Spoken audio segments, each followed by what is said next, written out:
दो तरह के प्रभावों में हम रहते हैं। दो तरह के, एक तरह के प्रभाव वो प्रभाव है जो हमें किसी माध्यम से मिलते हैं। माध्यम शिक्षा हो, शास्त्र हो, गुरु हो, कोई भी हो, उनके माध्यम से आने वाला कुछ प्रभाव एक तो हमारी ज़िंदगी उसमें चलती है।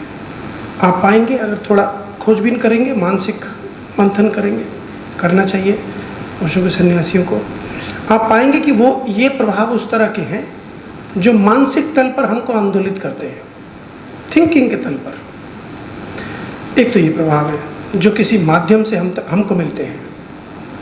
फिर दूसरे तरह के प्रभाव हैं जो जीवन से सीधा हमको मिलते हैं, बीच में कोई माध्यम नहीं होता है। सुख, दुख, भय, क्रोध, ईर्ष्या, जलन, इसके लिए किसी माध्यम की ज़रूरत नहीं है, सीधा महसूस होता है, सीधा मिलता ही है।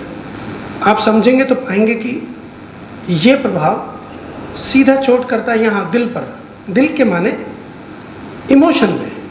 जो किसी माध्यम से प्रभाव हमको मिलता है, वो कोई भी हो, गुरु की वाणी से मिल रहा हो, ध्यान की विधियों से मिल रहा हो, कुछ भी मिल रहा हो, उसका असर हमारे एक लेवल पर होता है, सुपरफिशियल लेवल पर। जो दूसरा प्रभाव है डायरेक्ट, उसका असर थोड़ा गहरा होता है। अक्सर ऐसा होता है, हाँ ये बात है कि जो सीकर हैं, साधक हैं, उनकी लाइफ में अक्सर ऐसा भी हो जाता है कि मानसिक रूप से मिलने वाला प्रभाव वो फिल्टर होकर नीचे चला जाता है, डीप चला जाता है इमोशन में, तो वो अपना बन जाता है। ओशो ने कोई बात कही, हमने सुना, को छू गई, हमको छू गई, बस वो हमारी हो गई, तो उसने हमारे अंदर किसी दायरे में इमोशनल एटमॉस्फेयर को बदल दिया। अब वो सीधा प्रभाव हो गया हमारे ऊपर। ये दो प्रभावों में हम रहते हैं, एक जो बाहर माध्यम से मिलते हैं और एक जो हमको सीधा मिलते हैं। इस सारी उथल पुथल में, इतने प्रभावों के बीच में रहने के कारण हम अपने स्वभाव में आना हमको बहुत मुश्किल होता है, क्योंकि कैसा भी हो प्रभाव वो तो है, तो प्रभाव ही, स्वयं का भाव नहीं है उसमें। और इसमें सबसे ज़्यादा मुश्किल सीकर को आती है गुरु के प्रभाव के साथ, जो मानसिक होके रह गया है, जिसने वो अंदर नहीं पहुंचा, यहाँ नहीं पहुंचा। आध्यात्म जो है ये बेसिकली हमारे विकास का ही तो मार्ग है, और क्या है इसमें। आप सबको याद ही होगा, जब पहला दिन जब हम जुड़े थे ओशो से, तब हमें ये सब थोड़ा ही पता था कि हम निर्विचार चैतन्य होने वाले हैं, हम ये होने वाले हैं, आगे 4 साल ध्यान करेंगे, ये होने वाले हैं। तब थोड़ी किसी को पता होता है। वो कोई चीज़ होती है जिसकी वजह से कनेक्शन बन जाता है, वो उसका मूल होता है। सीकर का हर एक की अलग कहानी होती है और हर व्यक्ति का वो मूल होता है, बिल्कुल वो ही एक्चुअली प्योर सीड होता है। लेकिन ध्यान साधना में गुजरते हुए, लोगों से मिलते हुए, पढ़ते हुए, कुछ होते हुए, बहुत तरह की प्रतिमाएं और कॉन्सेप्ट हम बना लेते हैं अपने मन में। जब कोई व्यक्ति हमारे सिस्टम में आता है, दीक्षा लेता है या ओशो में जुड़ता है, तो लोगों से सुन के, सन्यासी सुन के, संचालकों से सुन के, ओशो के प्रवचनों में, किताबों में, शिविरों में उसको कोई बात पकड़ जाती है, कुछ बातें पकड़ जाती हैं। वो बातें क्या हैं? वो मन में एक मानसिक चित्रण कर लेता है, मानसिक प्रतिमा बनाता है कि 5 साल के बाद, 10 साल के बाद मैं अगर ये ध्यान कर लूँ, ये थेरेपीज़ कर लूँ, ये मिस्टिक रोज, ये नो माइंड, इतनी सिटिंग कर लूँ, इतना डांस कर लूँ, तो मैं इस अवस्था में पहुँच जाऊँगा। कुछ उसका चित्र होता है निजी, जो उसको भी नहीं पता होता, लेकिन एक बना होता है बैक ऑफ द माइंड कि मैं इन अवस्थाओं में पहुँच जाऊँगा। वो कौन सी अवस्थाएँ हैं? वो प्रवचनों में सुन रहा होता है, परमानंद, सच्चिदानंद, हाँ ये सारी बातें, निर्विचार चैतन्य, ये सब वो सुन रहा होता है। तो मन की एक क्षमता है हमारे कल्पना करने की, उस क्षमता के आधार पर उसका एक कल्पना, मन का एक हिस्सा एक प्रतिमा बनाता है कल्पना की कि भविष्य में इतना ध्यान में कर लूँ, इतने शिविर कर लूँ, इतनी थेरेपीज और संचालक लोगों के आश्रमों में चला जाऊँ, इधर रह लूँ, तो मैं इस अवस्था में पहुँचूँगा। एक धुंधला अंदाज़ा। अब मन के ये हिस्से का काम पूरा हो जाता है। अब मन का दूसरा हिस्सा जो साधक है, अब इस प्रतिमा को पाने के लिए निकलता है। इसी प्रतिमा को जो हमारे मन के एक हिस्से ने बनाई है, तो एक हिस्सा प्रतिमा बनाता है और एक हिस्सा उसको पाने को निकलता है। ये मन के दायरे से बाहर नहीं होता है, मन नहीं होता है। इसलिए आप पाएंगे कि 10 साल बीत जाने पर आपके पास कुछ नई प्रतिमाएं आ गई हैं।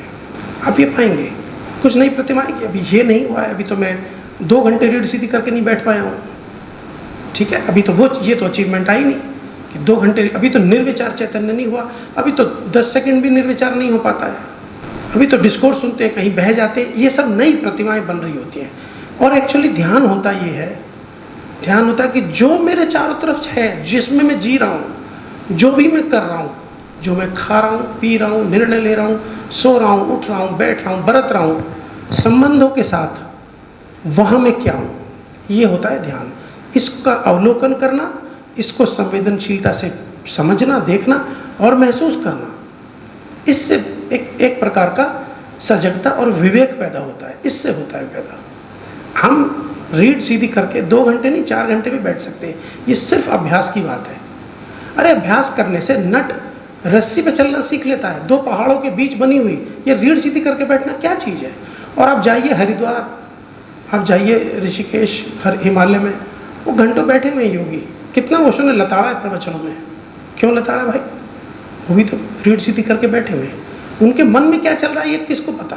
रीढ़ सीधी करके बैठे हुए, मन में क्या चल रहा है नहीं मालूम है। हमने, आपको याद होगा, पहले दिन अतिशा का ध्यान किया था। अतिशा के बारे में मैंने बताया था, बहुत बहुत प्रभाव है उनका वज्रयान पर। एक महामुद्रा का ट्रेडिशन है, सरपतिलोपा, हाँ, मार्पा नरूपा का इनका, और दूसरा जो ट्रेडिशन है माइंड ट्रेनिंग का, उस पर अतिशा का प्रभाव है। उन्होंने एक साधक के लिए पूरे दिन को 2 हिस्सों में बांटा। एक हिस्सा है मेडिटेशन का। मेडिटेशन का मतलब वो औपचारिक अभ्यास, फॉर्मल प्रैक्टिस जो हम फॉर्मली करते हैं। 1 घंटे सक्रिय ध्यान कर लिया, वो फॉर्मल प्रैक्टिस है हमारे पास कि उसमें इतना इतना इतना इतना जो हमारा कंडीशन से चल रहे हैं वो कर लिया, या कोई ध्यान, वो फॉर्मल प्रैक्टिस है, वो है मेडिटेशन। मगर बाकी के 20 घंटे, 22 घंटे, 21 घंटे, 18 घंटे, उसको उन्होंने कहा है पोस्ट मेडिटेशन। पोस्ट ध्यान के बाद, फॉर्मल प्रैक्टिस के बाद, यानी 2 ध्यानों के बीच का जो समय है वो काफ़ी घंटे होता है हमारे पास। हम उसमें रहते हैं। उसमें हम क्या कर रहे हैं?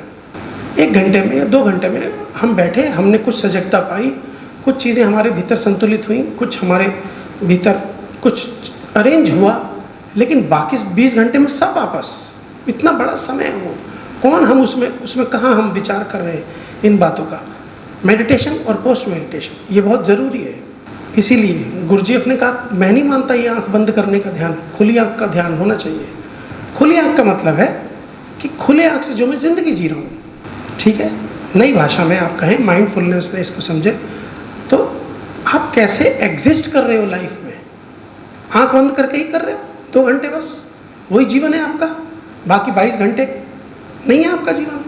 है उसमें हम कैसे एग्जिस्ट करते हैं, हमारे दोस्त कौन है, हमें कैसे लोग पसंद आ रहे हैं, हम किस तरह का खाना खाते हैं, हम कैसी बातचीत करते हैं, हम लोगों से जब बात करते हैं हम क्या देख रहे होते हैं उन लोगों में।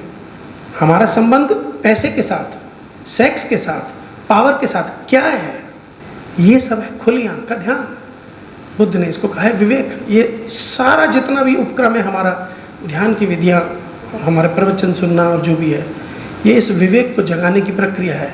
क्योंकि जब भी हमारा ध्यान का फल आएगा, आखिरकार तो हमें जीना तो जीवन नहीं है। इतना समय ओशो 21 वर्ष की उम्र में उपलब्ध हुए, इतना बड़ा काम दुनिया में किया, थोड़ी समय रहे, मगर फिर भी काम तो किए। कहीं यहाँ आश्रम बनाया, वो ख़त्म हो गया तो वहाँ बनाया, ये हो गया तो दुनिया भर में किताबें छप रही हैं, तो कहीं थेरेपी चल रही है, मल्टीवर्सिटी चल रहा है, ये सब चल रहा है। क्यों? वो तो आँख बंद करके बैठ सकते थे अपने कमरे में। वापस जीवन में तो हमें आना ही पड़ता है। और हमें एक्चुअली तब पता चलता है कि ध्यान में हमें जो मिला है उसकी टेस्टिंग हमारी वहाँ होती है कि हम जिंदगी में कितने भयभीत हैं, कितने क्रोध में हैं, किस तरह से जी रहे हैं जिंदगी को, वो है असल बात। और ओशो ने इसको बहुत तरीके से घेर कर, अनेक प्रकार की विधियाँ बनाकर एक सीमित दायरे में हमारे सामने परोस दिया है। मगर याद रखिए, ये भी कहा है उन्होंने, मैं जिस तरह से दुनिया भर के महापुरुषों की आलोचना कर रहा हूँ, उनकी पद्धतियों की आलोचना कर रहा हूँ, एक समय आएगा जब मेरी पद्धतियों की आलोचना करना पड़ेगी किसी को, क्योंकि तुम इसको एक परंपरा बना दोगे। तब तुम ही में से उठ करके कोई बोलेगा कि ये सब गलत हो रहा है, बोलना पड़ेगा। मैं ज़्यादा ही बोल गया, आई एम सॉरी, मैं बह गया था।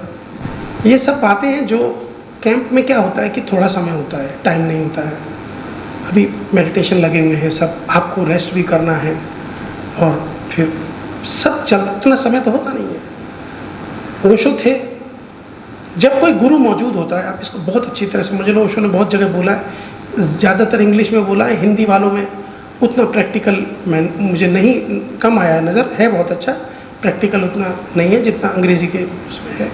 उन्होंने कहा कि भाई जब तक मैं हूँ, और ये बात सच है, जब गुरु मौजूद होता है तो उसके आसपास साधक सभी दिशाओं में एक साथ गति करता है, तीनों दिशाओं में, ज्ञान के मार्ग पे भी, भक्ति के मार्ग पे भी और कर्म के मार्ग पे भी, सिर्फ गुरु के चुंबक के कारण। गुरु में चुंबक होना चाहिए, और ओशो में तो महान चुंबक था, उनमें तो बहुत बड़ा मैग्नेट था, तो करिश्मा ही थे वो, तो बात ही क्या।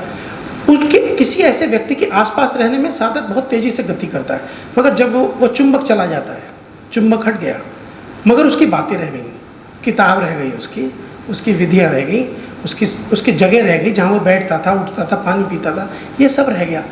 वो थोड़े दिन तो थोड़ा तो प्रभाव होता है उसका, खास तौर से जो इमोशनल लोग हैं उनके लिए तो उनका प्रभाव होगा, लेकिन सबके लिए उतना प्रभाव पैदा नहीं करेगी।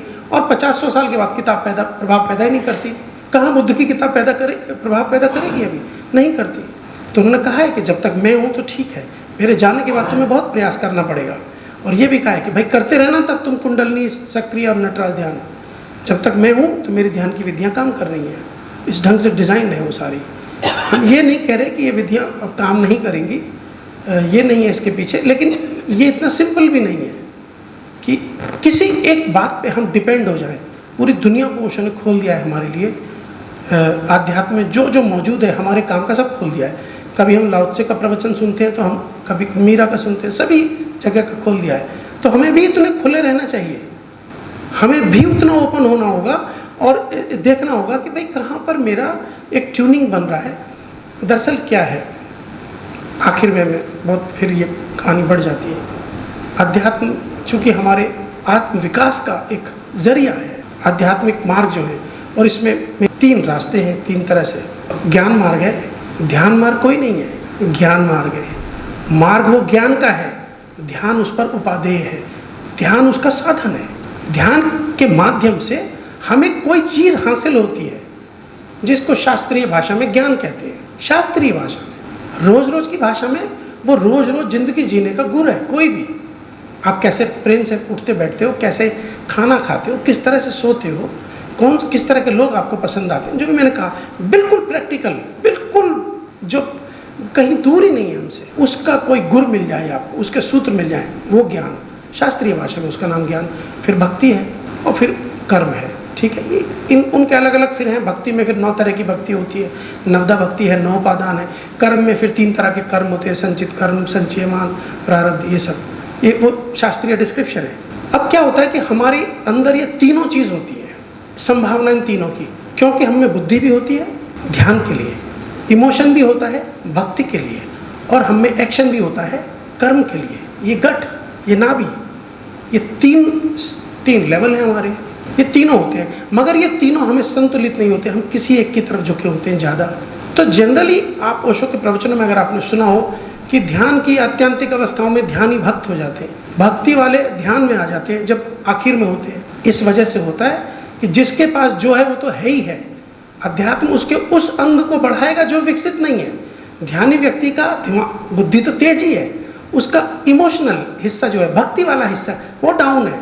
तो आध्यात्मिक ग्रोथ इसकी होनी है, तो ये विमोचन होती है, ये उलझन होती है साधक की। जो भक्ति वाला है धीरे धीरे पाएगा कि वो शार्प होता चला जा रहा है, लेकिन उसका जो नेचुरल टेस्ट है वो भक्ति का है, तो ये उलझन चलती है कुछ साल। इस वजह से वजह ये है कि अध्यात्म हमको पूरा विकास करेगा, हम पूरे कंप्लीट होलनेस में आएंगे तभी विकास माना जाएगा, और कुछ नहीं है। ऐसा नहीं है कि आपको हमने सांस फेंकने की मशीन बना देना है, या 2 घंटे आप नाचो मतलब थको ना, या ये 9 डायमेंशन विरलिंग या रीढ़ सीधी करके 2 घंटे बैठो, ऐसा नहीं है।